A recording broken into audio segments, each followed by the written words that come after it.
월요일에 만나는 반가운 두 분, 김규현 변호사님, 정구승 변호사님 오셨습니다. 어서 오세요. 반갑습니다. 반갑습니다. 우리 정구승 변호사님은 아주 멋있는 슈트를 입으셨는데요.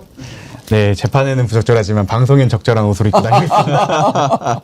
재판 때 그런 옷 입으면 뭐라고 그럽니까? 아, 제가 또 어린 대표다 보니까 조금 더 눈총을 받지 않기 위해서 조심하는 편입니다. 뭐 포르쉐에 딱 어울리는 자켓 슈트인데. 골댕 아니에요? 골댕? 네, 벨벳인데 벨벳. 슈트빨 입고. 우리 김규현 변호사님은 저런 옷 없으신가요? 저는 항상 이제 이거밖에 없습니다. 네, 너무 추워져가지고 이제 좀 두꺼운 걸로 바꿔 입어야겠다. 맞습니다. 일부에서 에이펙 얘기를 너무 많이 해가지고 뭐 굳이 안 해도 되겠습니다만 예. 그래도 분위기가 있으니까 김규현 변호사님은 에이펙 이번에 그 가장 기억에 남는 장면 뭘 꼽으시나요? 뭐 그냥 다들 그렇듯이 금관인데요, 저는. 예. 네, 뭐 조마조마한 순간을 꼽는다고 하면은 예. 이제 그 시진핑 만났을 때 예. 샤오미 폰 예. 통신 보안 잘 됩니까? 아슬아슬했죠. 했던 거, 예. 예. 근데 그 시진핑도 잘 받고 그렇죠. 또 이재명 대통령이 뭐 심각하게 물어본 게 아니니까. 그래갖고 그냥 그것만 딱 봤을 때는 처음에는 조마조마하더라고요. 네. 근데 보니까 다 웃고 떠들고 지나가고 하길래 아 이것은 뭔가 비하인드가 있겠다라고 보니까 뭐 그 전에 둘이 뭐 이런 통신 보안 이야기를 했을 수도 있고. 네. 그 전에 통신보안 이야기를 하다가 네. 처음이 보고 통신보안 얘기가 나온 거군요. 그렇죠. 그러니까 이제 시진핑 주석도 코타에 이렇게 웃어 넘기고 막 한 거 아니겠습니까? 그래서 이게 뭐 대통령의 발언이라는 게 그냥 던지는 게 아니니까 아, 이것까지도 설마 이제 계산이 다 돼가지고 된 거겠구나. 뭐 그러고 나니까 와 대단하긴 하다 진짜. 그래서 시진핑이 백도어 얘기가 바로 나온 거라고 봐야 되겠네요. 예. 그래 추정을 하고 있습니다. 네. 우리 정무승 변호사님은 저는 그 핵잠 얘기를 그 면전에서 꺼냈던 얘기 그 장면이 가장 눈에 기억이 나는데요. 특히나 거기서 말씀하실 때 당신께서 이미 허락하셨듯 이라시는 전제를 깔면서 얘기하시는 게 되게 인상 깊었던 게 이미 허락한 부분이 있으니까 빼지 마라라는 식의 그 어떻게 보면 빌드업을 참 잘했다. 예. 그리고 사실은 보수 쪽에서 진짜 많이 얘기하던 핵 쪽 분야고 그리고 안보 분야를 그쪽에서 자랑을 했는데 이 해군의 30년 수건을 한 번에 풀어냈다라는 점에서 정말 인상 깊었습니다. 예, 하여튼 이번 에이펙 정상회의는 성공을 넘어서 초대박이라고 평가해도 인색하지 않을 것 같아요. 그렇습니다. 사실 이제 객관적이라고 뭐 결과를 볼 수 있는 게 주식시장이지 않습니까? 예. 그걸 바로 오늘 보면 4,200 돌파하고 객관적인 반응을 알 수 있을 예, 것 같아요. 지지율도 이재명 대통령 오랜만에 또 올랐더라고요. 53%로. 이게 이제 쭉 그 리얼미터의 조사에서는 그동안 빠지다가 다시 오른 것 같은데 예, 아주 훌륭한 성과였습니다. 특검 수사도 살펴보고 그래야 되는데 방금 전에 들어왔던 속보가 민주당이 재판중지법 추진하려고 했는데 하루 만에 사실상 철회를 했다라고 합니다.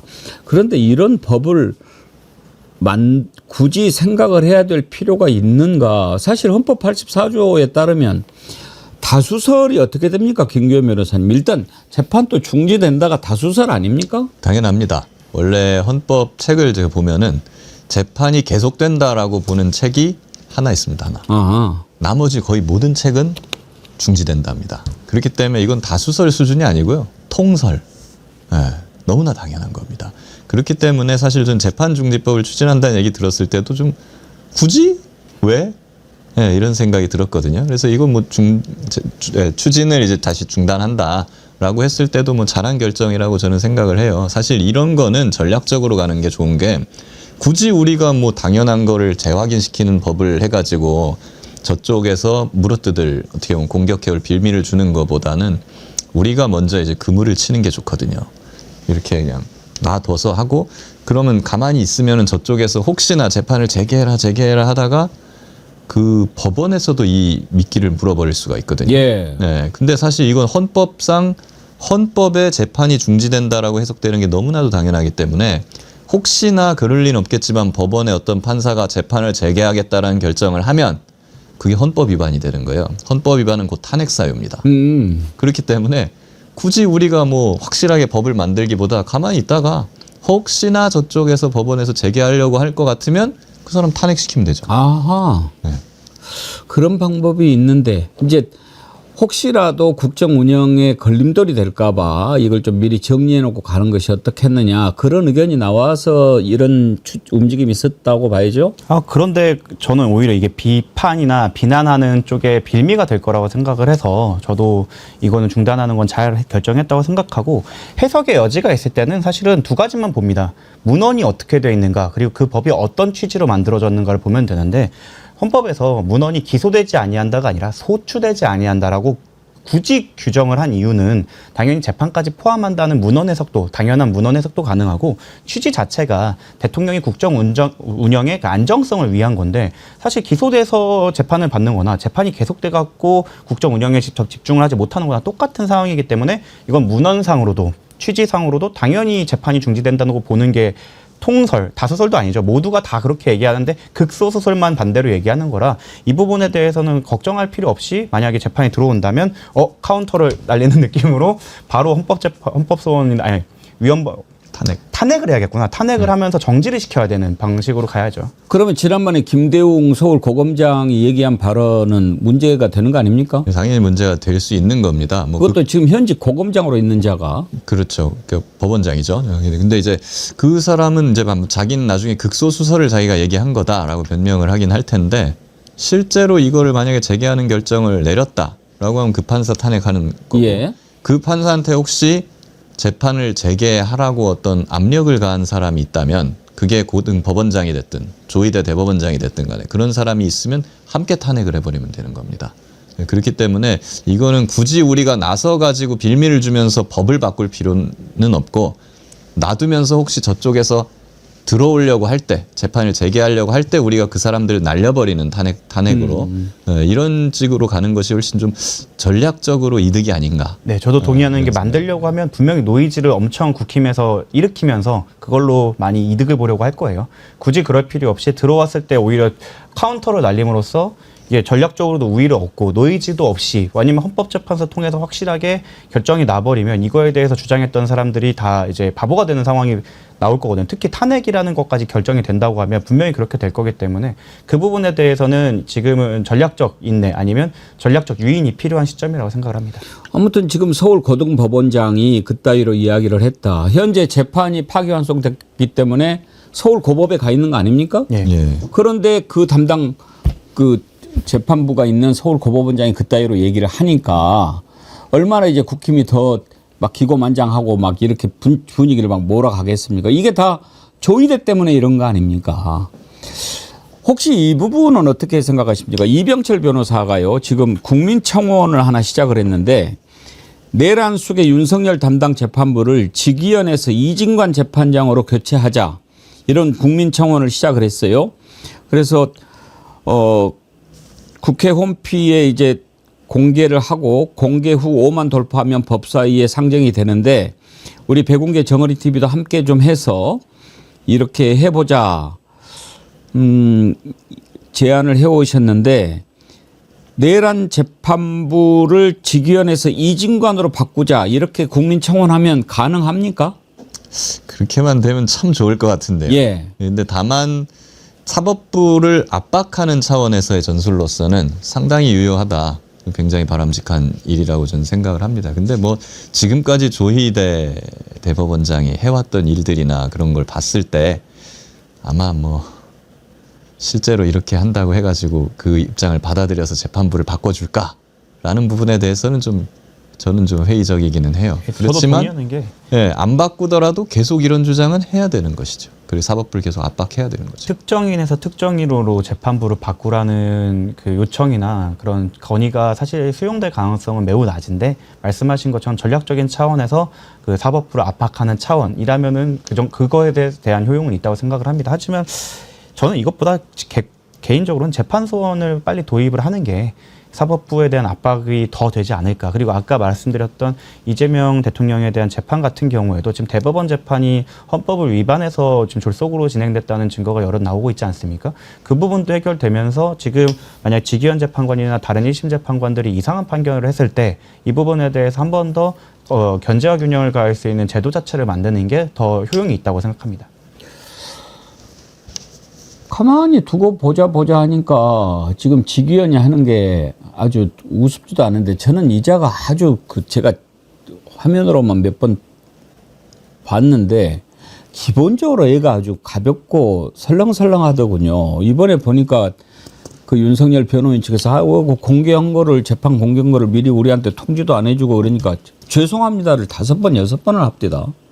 웃으면서 또. 네. 예. 기본적으로 사건을 대하는 이 사건의 어떤 중대성이나 이런 거를 대하는 태도가 참 부적절하다 이런 생각이 들고 보면 볼수록 이런 재판을 맡기에는 참 안 맞는 것 같습니다. 기본적으로 내란 재판이잖아요. 내란 사건이면은 나라의 백년대계를 좌지우지하는 것인데 그렇다고 한다면은 그 사건의 경중에 맞게 이 사건을 대해야 되는 것이거든요. 근데 지규현 판사의 태도나 이런 걸 보면은 그냥 다른 일반적인 그냥 동네에서 뭐 일어난 폭행 사건, 절도 사건, 뭐 음주운전 사건 그냥 이런 거랑 똑같이 이 사건을 그냥 대하고 있는 것 같아요. 그런 가벼운 사건들 대하듯이. 그런 태도가 그냥 재판에서도 묻어 나오는 것 같고요. 굉장히 부적절한 것이죠. 그러게 말이에요. 그나마 이진관 부장판사가 지금 한덕수 재판을 이달 안에 지금 이제 마치고 선고를 할 수 있다라고 하니까 일단 지기현보다는 먼저 재판 결과가 나올 거 아닙니까? 그러면은 아무리 지기현이 뭐 무슨 딴 맘을 먹어도 기속되지 않겠어요? 영향받지 않겠습니까? 기소까지는 안 되겠지만 영향은 분명히 받겠죠. 그리고 저도 그 영상을 보면서 좀 깜짝 놀랐던 게 저런 재판부가 없고 대부분의 재판장님께서 이진관 판사님처럼 하십니다. 일반적으로. 그래서 저는 오히려 이 부분은 나중에 문제를 삼는다고 하면 과연 이 배당이 정말 컴퓨터 자동 배당이었을까? 이 부분에 대해서 지난번 장경태 의원의 질의에 따르면 좀 의심할 만한 사정이 꽤 있었다고 보이거든요. 그래서 이 부분도 나중에 조금 공론화가 된다고 하면 만약에 여기서 자동 배당이 아니라 어떠한 뭐 손이 써졌다라고 한다면 지기현 법관뿐만 아니라 조희대 법관에 대한 저희가 공격의 수위를 높일 수 있는 좋은 카드가 될 거라고 생각을 합니다. 예. 결과가 어떻게 나올지 궁금한데 언제 한번 기회가 되면 우리 김규현 변호사님하고 정구승 변호사님을 모시고 모의 재판을 한번 해보려고 그래요. 그래가지고 뭐 한 분은 특검, 한 분은 뭐 피고인 이렇게 해가지고 모의 재판을 해서 얼마나 구형하고 얼마나 하고 막 또 정구승 변호사님이 재치 있게 방어도 막 하는 모습 한번 보고 싶고 그러는데 우리 이슈 1번지나 정치 1번지에서 한번 해볼까 합니다.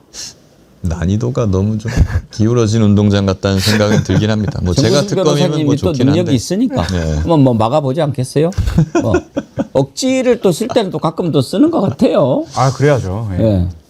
거기는 뭐 억지 말고는 어떻게 대응할 수 있겠어요? 잘합니다 그런 거. 잘한 거죠. 근데 사실은 조금 그 부분이 빠져있는 점이 아쉬운 게 사실 이 사건에서 제일 어려운 건 의뢰인 컨트롤일 거예요. 네, 의뢰인을 설득하는 과정이 제일 어려울 것 같은데 그 부분은 빠져있기 때문에 그 부분 난이도는 좀 낮아지는 것 같습니다.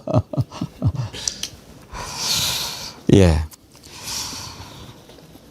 공수처 지금 이제 특검이 수사를 하고 있는데 오동훈 처장 31일 날 불러가지고 조사를 했는데 또 부를 수도 있다라고 얘기를 하던데요. 뭘 조사를 했을까요? 진짜 이제 배신감이 듭니다. 이 사건에 대해서는 사실 저는 또 제보자였기 때문에요. 예. 예, 제가 제보를 하고 나서 공수처가 열심히 그래도 해주기를 바랬는데 결론적으로 굉장히 안타깝습니다. 저는 지금 나왔던 김선규, 송창진 부장판사들, 친윤 검사라고 하던 그분들이야 뭐 알고 있었어요. 그럴 줄 알았어요. 방해 세력이라는 걸 알고 있었는데 최소한 그럼 오동훈 처장과 그 기존의 수사팀들 여기가 열심히 하려고 한다고 저는 믿고 있었고 그랬거든요. 근데 지금 이러한 결과가 된 것은 결국에는 오동훈 처장과 그 수사팀의 일부 사람들도 그 친윤 검사들의 동조해서 수사를 흐지부지 하는데 일조하였다. 그리고 송창진 부장검사가 지금 위증죄로 이제 고발이 됐었지 않습니까? 근데 이번에 공수처가 특검에 넘기면서 딱 빼버렸다고 그러더라고요. 네. 그런 것들을 거의 특검에 안 넘기고 공수처가 그냥 뭉개고 있었어요. 그리고 사실 특검이 생기기 전에 한참 전에 고발이 됐는데 공수처가 그 사건을 대검이나 뭐 다른 수사기관에 통보도 안 하고 그대로 갖고 있었습니다. 뭉개면서. 이거 검찰이 하던 짓이잖아요. 팔이 안으로 굽는 그런 방식.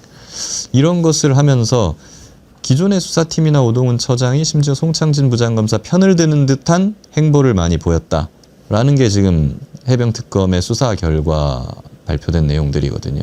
이 과정에서 송창진 검사의 사건을 넘기지 않고 뭉갠 거, 그리고 수사 방해하는 것들을 이제 두둔하고 심지어 해병 순직 사건, 뭐 수사 외압 사건을 제대로 수사가 되지 않도록 만든 거에 대한 책임을 지금 오동훈 처장이 지고 있는 것이거든요. 저는 과거에도 느낌을 받긴 했습니다만 굉장히 실망스럽고 오동훈 처장이 이거에 대해서 형사 책임까지도 좀 질 수밖에 없다.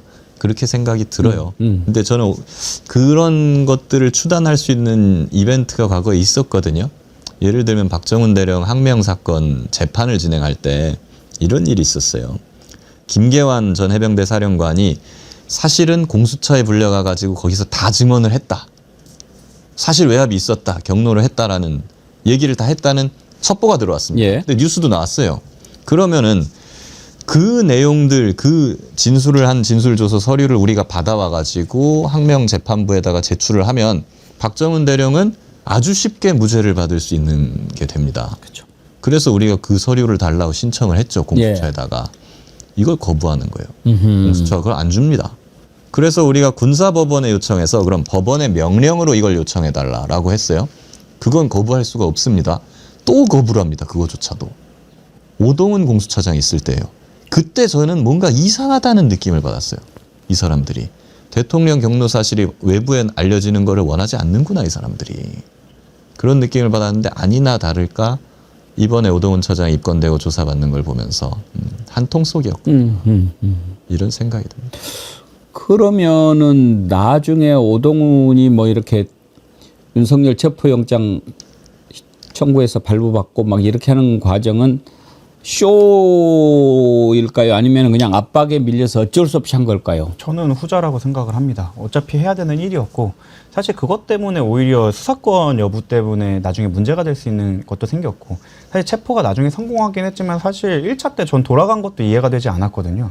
그러니까 이거는 여론의 압박 때문에 어쩔 수 없이 이제 대놓고 자기의 직무가 되어버리기 때문에 이건 묻거나 유기할 수 없는 상황이라서 진행을 한 부분이 있고 거기에 대해서도 면밀한 법리 검토가 있었는지에 대해서도 의문이다. 그리고 실제로 체포를 한 다음에 수사가 제대로 이루어지지도 않았어요. 그래서 그런 거 보면서 저희는 무능이 문제라고 생각했는데 작심도 들어가 있었다고 볼 수 있는 거고 저희가 그 같이 이제 박정훈 대령님 변호인단을 하면서 정말 어느 정도까지 요청을 했냐면 법원에 공수처를 압색해 주세요. 라는 신청까지 넣을 정도인데 법원 입장에서 너무 부담스럽기 때문에 공수처에 수차례 그 요청을 했었거든요. 그럴 때마다 공수처 개별 인원들을 저희가 뭐 그 청문회든 이런 데 만날 때는 보내시면 저희가 보내드리겠다 이런 식으로까지 얘기해서 저희는 진짜 끝까지 믿고 있었어요.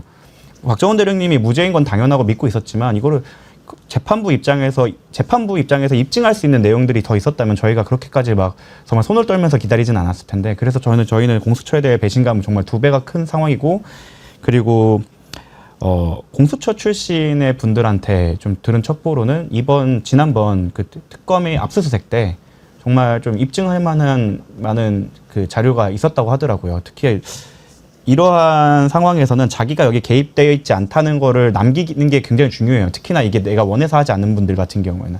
그런 분들이 꽤나 구체적으로 시간에 맞게 그 업무 수첩 등을 작성을 해놓은 게 있다고 하더라고요. 그래서 그게 이미 확보가 되었기 때문에 그 진상이 밝혀지는 건 오래 걸릴 것 같지는 않습니다. 말 들어보니까 오동훈 이자 정말 용서할 수 없는 자인 것 같은데 지금 특검이 그러면 오동훈을 제대로 수사를 해서 정리를 해야 될 거 아닙니까? 그런 의지가 보입니까?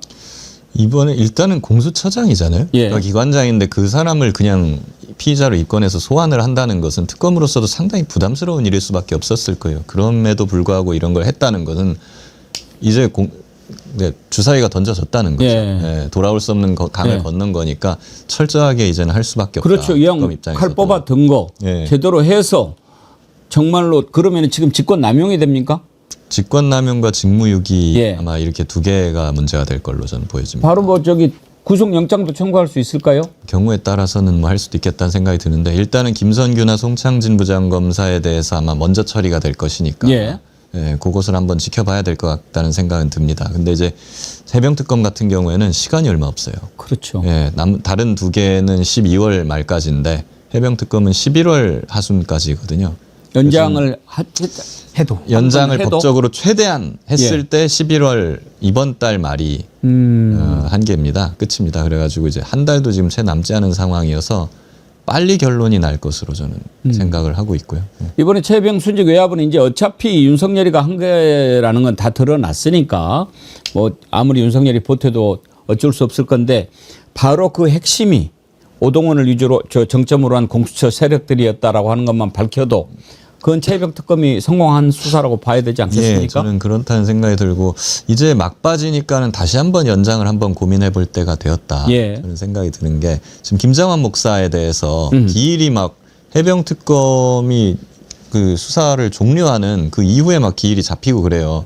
그러면 안 되는 거죠. 될 수가 없는 거라 이런 부분이라든가 공수처에 대한 수사 이런 것들을 고려해 가지고 최소한 한 달이나 두 달 정도 아니면 최소한은 내란이나 김건희 특검 정도의 수사 기한 정도까지라도 연장을 특별히 한번 시켜주는 방안을 국회에서 한번 고려할 때가 되지 않았나 그런 생각도 듭니다. 예.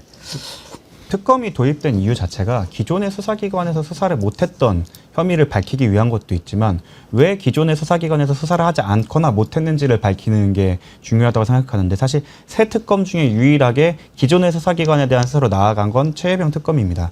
그런 걸 생각을 하면 성과가 있었다고 생각을 하고 말씀하신 것처럼 지금 김장한 목사뿐만 아니라 이종섭에 대한 구속영장이 기각되면서 사실 저는 대통령 윤석열에 대해서는 치고 올라갈 명분이나 이제 증거가 확보됐지만 대통령실 인사에 대해서는 수사를 아직 못 나가고 있다고 생각을 해요. 물론 노력은 하시겠지만 그런 부분이 있다고 생각을 하면 말씀하신 대로 한 달에서 두 달 정도 연장이 되면 그 부분까지 마지막 마무리를 좀 할 수 있게 국회 차원에서 연장이 된다면 더욱 더 큰 성과를 낼 수 있지 않을까라는 생각을 합니다. 그나저나 공수처가 저런 공수처를 그냥 놔둬야 되는가 이제 이런 말이 막 나오거든요. 어떠세요, 김경민 변호사님? 공수처 필요할까요? 예, 이런 공수처라면 필요가 없죠. 예. 예, 다만 이제 지금까지 우리가 공수처를 너무 편애했던 것은 사실인 것 같아요. 그렇죠. 예, 어려운 예. 상황에서 문재인 정부 때 만들어서 그렇죠.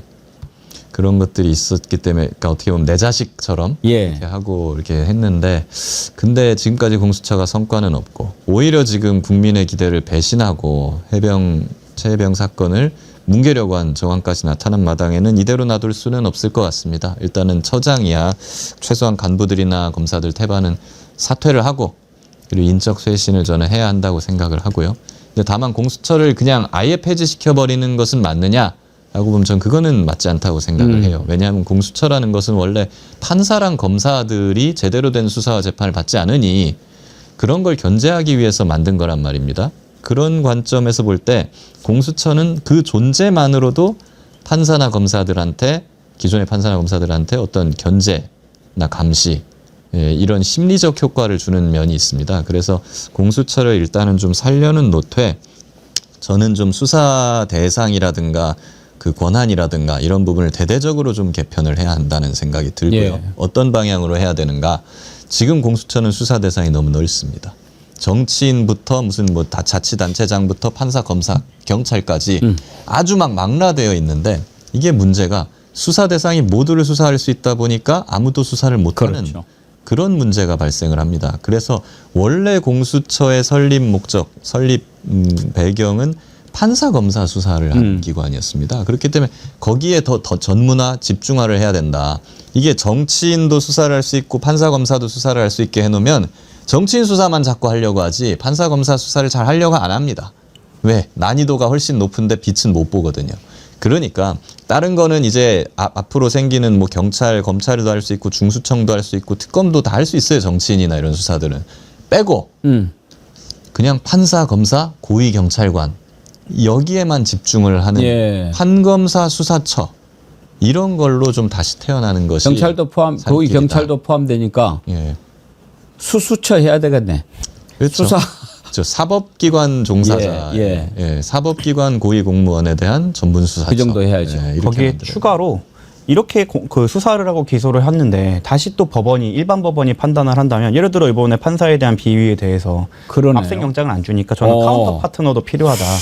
그러니까 뭐 사정기관, 사법기관 수사처뿐만 아니라 사법기관 재판소나 전담재판부를 만들어서 이 부분에 대해서는 판사에 대한 수사나 기소가 이루어졌을 때 별도로 판단하는 판단처, 카운터 판단처까지 하는 개혁안이 같이 올라가면 더 좋지 않을까 생각이 들고, 대신 이런 모든 공수처의 변경의 기본 전제는 인적쇄신은 무조건 된 채로 진행이 돼야 되고, 거기에 대해 인력이나 이런 것도 좀 강화를 해서 더 이상 뭐 인력이 없네, 부족하네라는 말이 안 나오도록 그 수사 범위도 줄이고 대신 인력이나 그 뭐 기관의 힘 이런 것들은 강화를 해야 됩니다.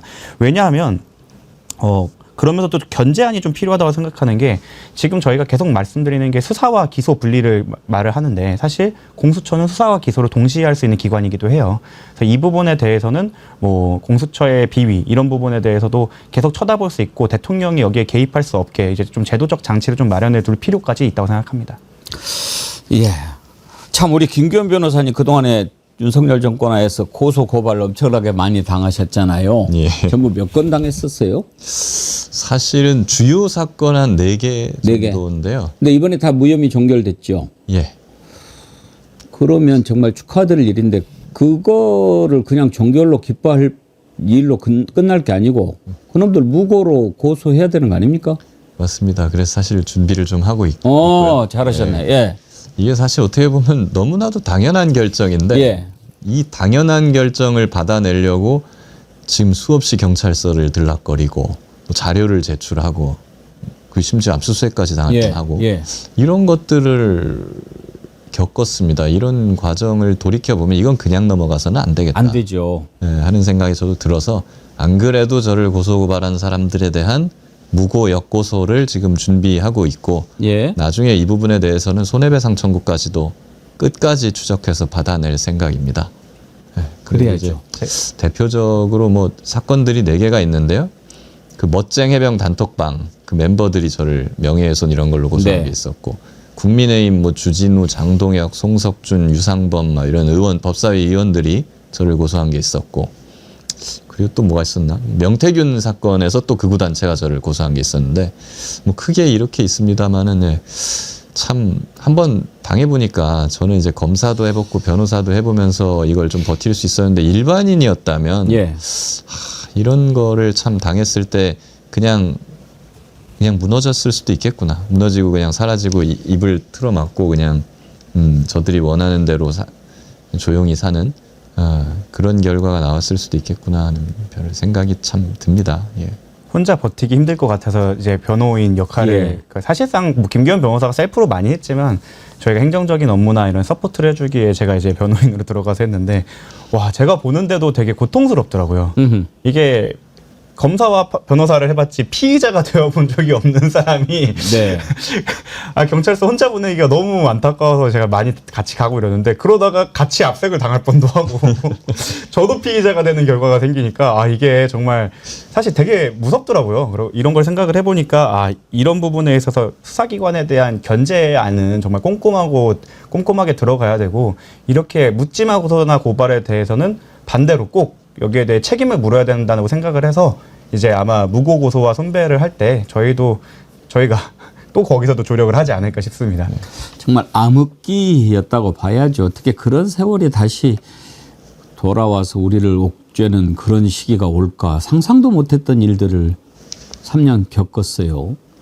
참 결국은 이제 이렇게 죗값을 치르는데, 저는 두 분 변호사님 이제 법정에 많이 가시니까 오시면 꼭 그걸 여쭤보고 싶었어요. 이번에 윤석열이 재판 안 나오다가 뜬금없이 나와가지고 특검 쪽을 향해가지고 김건희가 뭐냐, 여사라고 붙여야지 뭐 이렇게 성질을 내고 랄지를 부렸다고 그래서 저자가 이제는 미쳐버린 게 아닌가 이런 생각도 드는데, 아니 뭐 원래 뭐 할 때도 피의자 아무개는 뭐 이렇게 하지 않나요? 거기에 뭐 존칭을 붙입니까? 안 붙입니다. 그럼 지는 검사했잖아요. 그렇죠. 피고인 홍길동 이렇게 부르는 거죠. 근데 본인한테 그럴 때는 뭐라고 안 하다가 김건희 씨한테 그러는 것만 발끈하는 것도 참 이상하지 않습니까? 미친 거 아니에요? 그리고 그럴 때는 오히려 더 얄밉게, 오히려 제가 이제 뭐 반대 신문을 하거나 그렇게 얄밉게 할 때는 그러세요? 알겠습니다, 윤석열 씨. 이렇게 타게 받아치면 정말 더 기분이 나빴을 텐데 제가 그걸 못한 게 너무 아쉽네요. 예, 그래서 사실 이 부분은 그런 것 같아요. 자기를 윤석열이라고 나도 그럼 윤석열 대통령이라고 불러라 이렇게는 못하고 김건희에 대해서만 김건희 여사님이라고 불러야죠 하는 거 보면은 누가 위에 있었다는 것인지 이게 확실히 그냥 드러나지 않습니까? 아니 그 자기도 검사하면서 계속 그렇게 피고를 부르고 그랬을 텐데 거기에서 그 얘기를 했다고 그래서 상태가 많이 안 좋아졌나. 뭐 요즘에 뭐 나와서 얘기하는 거 보면은 나름대로 또 자기 딴에는 논리를 갖고 와서 이야기를 합니다. 그나저나 요즘에 안 나오다가 왜 조금 나오는데 그 이유는 뭐라고 봐야 됩니까? 첫 번째는 구속기간 만료가 좀 다가와서요. 예. 예, 이제 별건 구속영장 발부해서 다시 이제 구속기간을 연장할 거냐 예. 말 거냐 이게 결정되는 시기가 이제 한 12월 말 1월 초 예. 그쯤이거든요. 이게 다가오니까 초조하겠죠. 그러니까 이제 다시 한번 좀 나가서 이제 재판부에 좀 잘 보일 필요가 있지 않을까? 구속 연장이 이제 그게 제일 다가오니까. 크다. 예, 그렇게 해서 그냥 한번 석방을 받아보려고 예. 하려는 목적이 일단은 좀 큰 것 같아요. 그리고 만약에 다시 영장을 청구한다면 외환죄로 영장을 청구할까요? 외환 있고 해병특검에서의 직권남용 수사외압 그 부분이 있고요. 김건희 특검에서 이제 공동피고인으로 기소하면서 다시 영장을 칠 수 있는 방법도 있고요. 그래서 뭐 이미 윤석열 씨에 대한 혐의가 워낙 많기 때문에 그 혐의마다 다 영장을 치면 될 것 같고 사실 풀려날 가능성이 높다고 생각되지는 않습니다. 그러면 1심 선고가 비록 6개월을 넘긴다 하더라도 기존에 드러난 여러 가지로 다시 영장을 재청구 또 청구를 하면 그걸로 발부될 가능성은 얼마나 된다고 봅니까? 정상적인 상황이라면 100% 발부가 돼야 되는 거죠.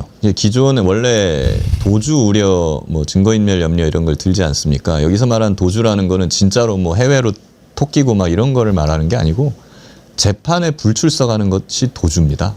지금 얼마나 많이 재판에 불출석했습니까? 예. 네, 그렇기 때문에 이거는 순리적으로는 그냥 무조건 구속영장이 또 나와야 되는 맞는 거예요. 그러니까 윤석열도 그걸 아주 잘 알고 있기 때문에 그걸 한번 불식시켜 보려고 맞네 이런 부분이 있었네 하면서 이제는 나가야지 하고 있는 거라고 좀 봅니다. 예. 그리고 그런 측면도 있는 것 같습니다. 나오기만 한 게 아니라 본인이 직접 신문을 해요. 증인에 대해서. 변호인단을 못 믿는 부분도 있는 것 같아요. 잘 보시면 은근 그 팀에서 윤석열 씨가 에이스입니다. 오히려 변호인들보다 그나마 나은 편인 걸 보면은 저쪽 변호인들의 지금 변론에 대한 의지, 능력 이런 부분이 참 의심되는 부분이죠. 본인 입장엔 답답했고 핵심 증인이라고 생각하는 사람이기 때문에 나온 부분도 있을 겁니다. 끝으로 한 가지만 더 다뤄보지요. 오늘 권성동 재판이 열렸어요. 권성동 나온 사진 한번 잠깐 보여주실래요? 지금 보니까 권성동하고 윤석열하고 동갑이죠. 그렇다 하더라고요. 권성동은 거기 염색은 안 하는데 뭐 흰머리가 별로 없는 모양이네요. 그런 모양. 윤석열이는 머리가 하얗던데. 저도 서울구치소에서 봤는데 예. 저거 그때 보셨다 그랬죠. 그렇죠. 딱 복도에서 마주치고 그냥 제가 씩 웃어줬는데 젊어도 얼굴 좋아졌네. 살이 쭉 빠졌더라고요. 네. 예. 야, 다이어트 하려면은 뭐 여러 가지 뭐 신경 쓸 거 없이 구치소 들어가면 되는구나. 건강 관리가 알아서 잘 되니까 나라에서. 그런 것 같습니다. 저러면은 뭐 우리가 얼마씩 받아야 되는 거 아니에요? 그렇죠. 요즘엔 우리 세금으로 다이어트도 저렇게, 돈 주고 하는데. 네, 먹여주고 다이어트도 시켜주고. 그런데 아니나 다를까 오늘 재판에서 윤영호 전 통일교 세계본부장과 만난 것은 사실인데 현금을 받지는 않았다. 이러면서 공소 사실을 부인했대요.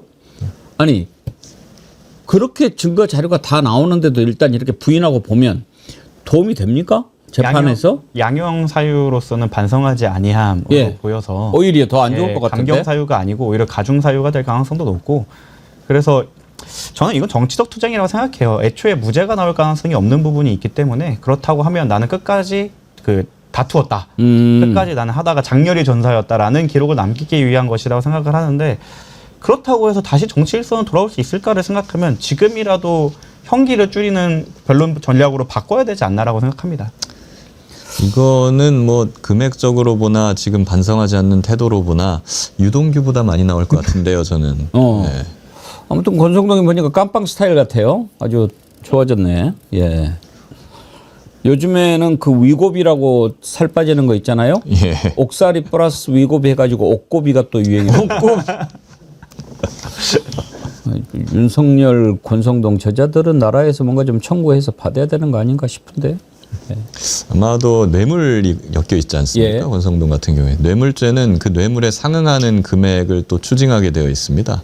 그러니까 몇 억을 일단은 받아낼 수는 있어요. 아, 네, 그러니까 본인의 이제 호텔방, 예. 서울구치소 방비는 받아낼 수가 있을 겁니다. 아, 그걸 또 자기가 받았다고 인정을 하면 또 그것도 토해내야 되니까 일단 막 안 받았다고 부인을 하고 보는 건가? 근데 뭐 어차피 지금 증거가 너무 많기 때문에 예. 유죄는 나올 것이고. 아니, 오죽하면 사진까지 찍어놨잖아요, 돈을. 예, 그 받은 만큼의 벌금이나 추징이 다 될 거니까요. 예. 뭐 어쨌든 권성동한테 주는 밥값, 옷값, 방값 이런 거는 다 받아낼 수 있다. 그리고 김규현 변호사의 변호인으로서 그리고 나중에 손해배상도 청구하게 되면 저희도 받으러 갈 겁니다.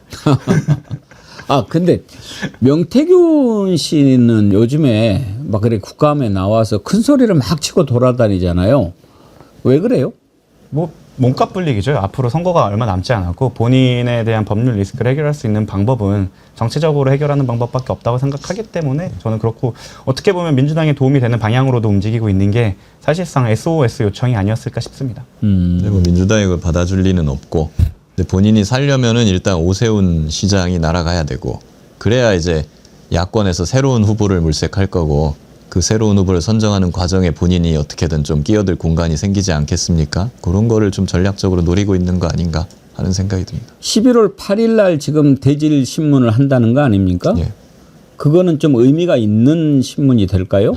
모르겠습니다. 뭐 지금까지 나왔던 뭐 국감에서 왔던 이야기 이런 것만 반복된다고 하면은 그게 큰 의미가 있을까 싶은데, 예. 과연 수사기관 특검 앞에 가서는 명태균 씨가 지금까지와 다른 없었던 이야기를 하느냐 마느냐 이게 관건인 것 같습니다. 사실 기자들이 기사 뽑기 좋은 야마라고 하죠. 예. 야마를 섹시하게 뽑는다라고 하는데 그걸 잘하는 거지. 사실 그때 국감에서의 내용을 보면 새롭거나 뭐 구체적인 디테일이 나온 건 없어요. 다 이미 특검이 확보한 내용이었기 때문에 그거 이상 가는 사실관계 아니면 객관적 물증을 제시하거나 이런 부분이 없다고 하면 사실상 그냥 대질은 서로의 입장 차이 확인 정도에 그치지 않을까 싶습니다. 뭐 러브레터를 썼다고 그게 막 뭐 죄를 짓고 그런 건 아니잖아요, 이게. 근데 본인은 이제 그런 계산으로 막 이렇게 하면은 언론에서 크게 뽑아줄 거야 이렇게 생각하고 막 자기 딴에는 컨트롤하는 것 같은데 제가 보기에는 이미 약발이 떨어졌어요. 옛날에 전혀 그런 게 드러나지 않았을 때 효과가 있는 거지 지금은 어떻게 해서든지 자기한테 유리하게만 끌고 가려고 하는 게 보이기 때문에 큰 도움이 될까 싶기는 하더군요. 어차피 이제 1월 중이면은 본인 재판이 1차로 정말로 세비 반띵만 기소가 되었는데 그것도 이미 종결이 될 거라 이제 거기서 그거를 막기 위해 어떻게든 지금 전략을 펴는 걸로 명태균 씨는 어떻게 보면은 지방선거 전에 이제 법정 구속이 될 가능성이 좀 높다 이렇게 봅니다. 알겠습니다. 오늘은 여기까지 하지요. 김규현 변호사님, 정구승 변호사님 수고하셨습니다. 감사합니다.